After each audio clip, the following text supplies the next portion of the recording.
Welcome back students. We are here with your new chapter, some natural phenomena. In that chapter we are discussing about some natural phenomena. As we all know that some object can be charged while rubbing with other object. Means हमारे पास कुछ ऐसे objects होते हैं जिनको जब हम एक दूसरे object पर रगड़ते हैं तो क्या हो जाते हैं, उसमें चार्ज हो जाते हैं। आप क्योंकि यहाँ पर देखो there are two kinds of charges, दो तरह के चार्जेस होते हैं। एक होता है पॉजिटिव चार्ज और एक होता है नेगेटिव चार्ज। ये आपको पता ही होगा कि एक पॉजिटिव चार्ज होता है और एक क्या होता है, नेगेटिव चार्ज होता है।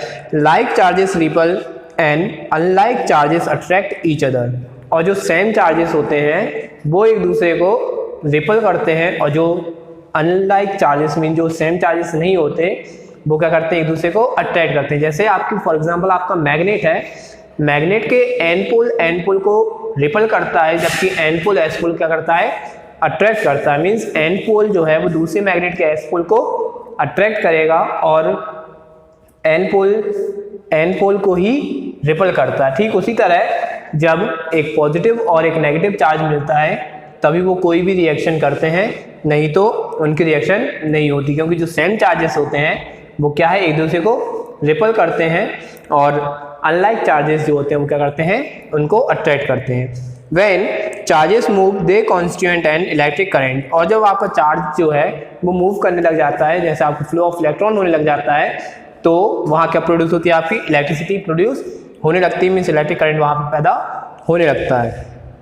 An electroscope may be used to detect whether a body is charge और नॉट। अब आपका जो इलेक्ट्रोस्कोप है उसके द्वारा हम इस चीज़ को डिटेक्ट करते हैं कि आपकी बॉडी, जो आपका ऑब्जेक्ट है, वो चार्ज है या नहीं है। The process of transfer of charge from a charge body to earth is called earthing. अब देखिए अर्थिंग जो होती है, अब जैसे हम नॉर्मली हम हमारे घरों पे जो अर्थिंग करते हैं, अब हम वो क्यों करते हैं, क्योंकि हमारी जो इलेक्ट्रिसिटी है वो कुछ उसका जो मात्रा होती है, कुछ क्वांटिटी जो होती है इलेक्ट्रिसिटी की, वो कहाँ जाए, हमारी अर्थ के अंदर चली जाए, ताकि हमारे घर की जो सप्लाई है लाइन की उस पर इफेक्ट ना पड़े। तो अर्थिंग क्या होती है, जैसे आपको क्या करना होता है इसमें, the process of transfer of charge from a charge object to अर्थ।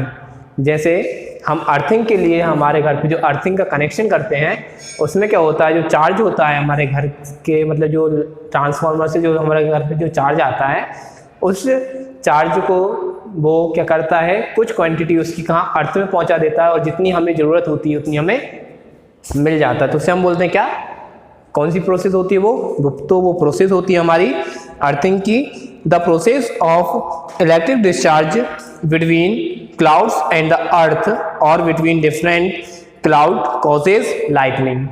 अब जो इलेक्ट्रिक डिस्चार्ज की प्रोसेस होती है, जो हमारे बादलों में हम देखते हैं ना, जैसे हमारी बिजली कड़कती है बारिश के टाइम पे, तो वो किसके कारण होती है, तो वो होती है लाइटनिंग के कारण।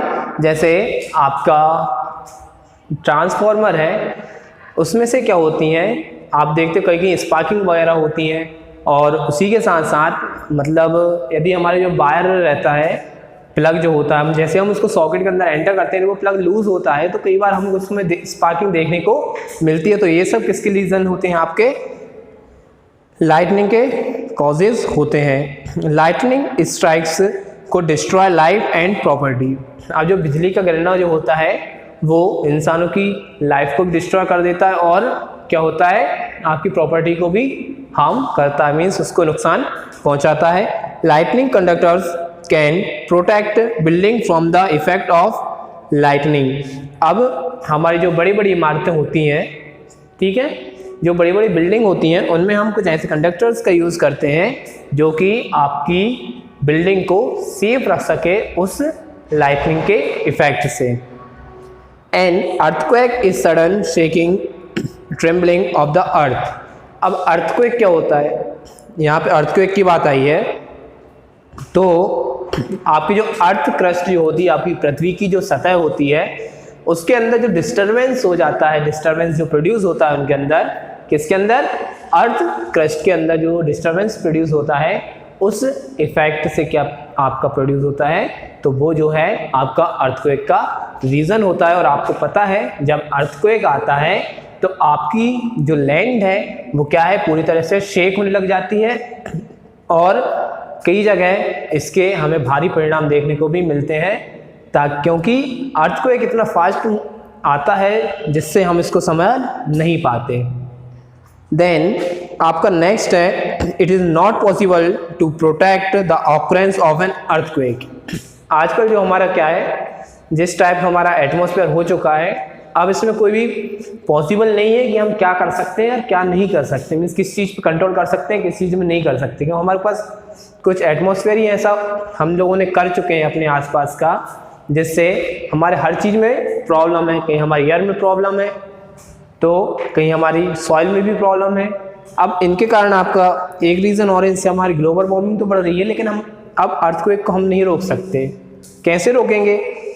क्योंकि हम हमारे अर्थ में जैसे कहीं कहीं जो न्यूक्लियर टेस्ट वगैरह होते रहते हैं, जिससे हमारी जो अर्थ है वो एकदम से पूरी हिल जाती है। उससे मतलब जहाँ पर न्यूक्लियर टेस्ट होता है वहाँ एक एग्जाम्पल मान सकते हो कि वहाँ आपको एक अर्थक्वेक ही टाइप का हो जाता है, क्योंकि वहाँ पर बहुत तेज झटके हमको देखने को मिलते हैं।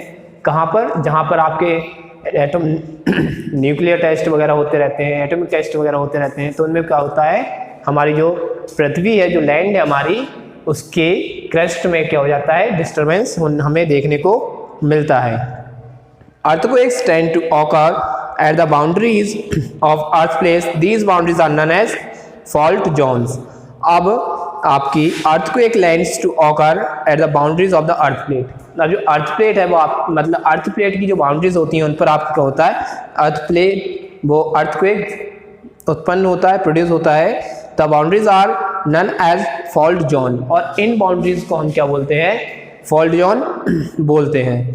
Then thank you very much, keep watching, and इसका जो नेक्स्ट वीडियो होगा उसमें हम आपको इस चैप्टर का पूरा फुल एक्सप्लेनेशन देंगे। अभी के लिए फिलहाल इसका एक इंट्रोडक्शन मात्र था कि इस चैप्टर में क्या है और क्या नहीं है और किन चीज़ों के बारे में हमें इसमें पढ़ना है। Thank you very much.